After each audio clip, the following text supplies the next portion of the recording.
اللهم صل وسلم على محمد وعلى آله وأصحابه وسلم. السلام عليكم ورحمة الله وبركاته.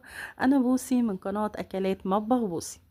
النهاردة هنعمل مع بعض طريقة عمل المكرونة البشاميل باللحمة. طبعا أحلى أكلة مفيش حد يختلف عليها أبدا. أول حاجة طبعا هنسلق المكرونة، وهي طبعا مكرونة أقلام زي ما انتوا شايفين، أي بقى نوع، بس يفضل ان هو يكون نوع حلو يعني.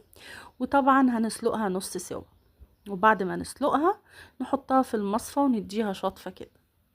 بعد كده حطينا معلقة سمنة وشوية زيت صغيرين علشان نعصج اللحمة بتاعة المكرونة بيهم. بعد كده هننزل باللحمة، وما تكونش كده السمنة والزيت سخنين قوي علشان اللحمة ما تشدش مننا، وفي نفس الوقت تفرول معانا بسرعة. هنقعد بقى نقلبها كده لغاية ما نشوحها في قلب السمنة والزيت وتغير اللون بتاعها، وعلى قد ما نقدر نحاول نفكها كده، نفك التكتلات بتاعتها دي.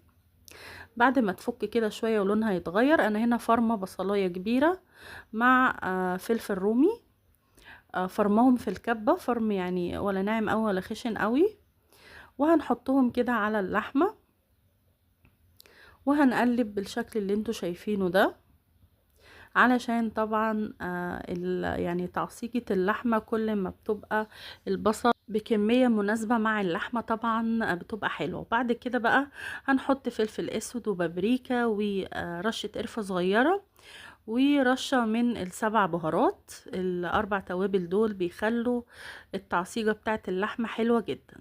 رشة قرفة، فلفل اسود وسبع بهارات، وطبعا بابريكا. حابة تحط شوية شطة صغيرين حمرة كده زي ما تحبوا.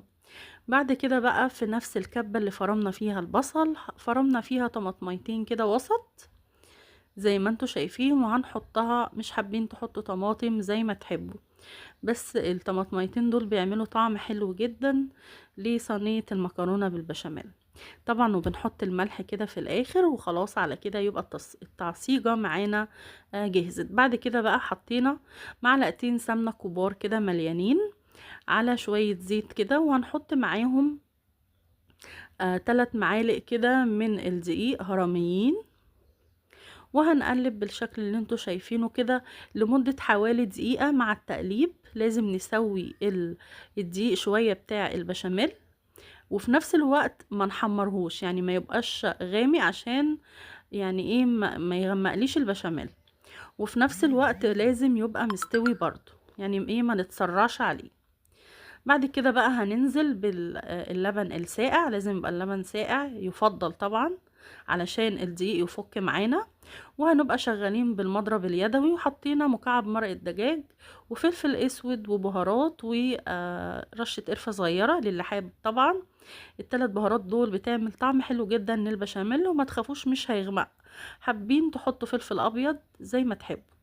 وطبعا هنظبط الملح بتاع البشاميل، ونخلي بالنا ما نزودش الملح عشان الملح بيبان في البشاميل جدا، بالذات في الألبان يعني. اول بقى ما البشاميل يتقل معانا السمك اللي انتوا يعني هتشوفوه وانا بعمله كده. بعد كده بقى جبنا المكرونة، حطينا نص المكرونة، طبعا دهنا الصينية سمنة، يفضل تكون سمنة بلدي او زبدة، ونزلنا بنص كمية المكرونة، وهنحط عليها شوية من البشاميل، وهنقلب كده البشاميل في المكرونة. يفضل برضو ان احنا نستعمل او نشتغل بالبشاميل وهو سخن، يعني ايه علشان كده ايه يفكك معايا المكرونة ويعني يشتغل معانا بسرعة في الفرن لما نيجي نحط المكرونة في الفرن. بعد كده بقى ما سوينا المكرونة وقلبناها كويس في البشاميل، هننزل بالتعصيجة بتاعة اللحمة. وعايزة اقول لكم المقادير نص كيلو من المكرونة الاقلام، وربع كيلو من اللحمة، على بصلاية كبيرة على بصلاية كبيرة مفرومة، وقرن فلفل رومي. دي المقادير بتاعة اللحمة. والبشاميل حطيت 3 معالق من الدقيق وعليهم حوالي كيلو ونص من اللبن.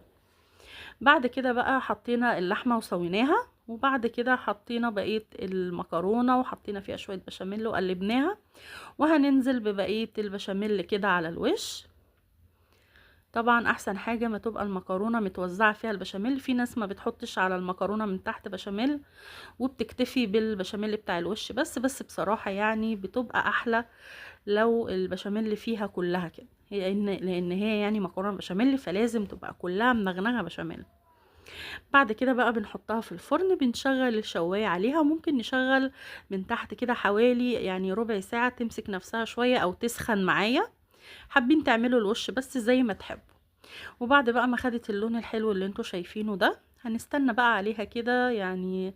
بصراحة انا بحبها سخنة، بستنى عليها حوالي 5 دقايق كده او 10 دقايق، وبعد كده ببتدي اقطعها.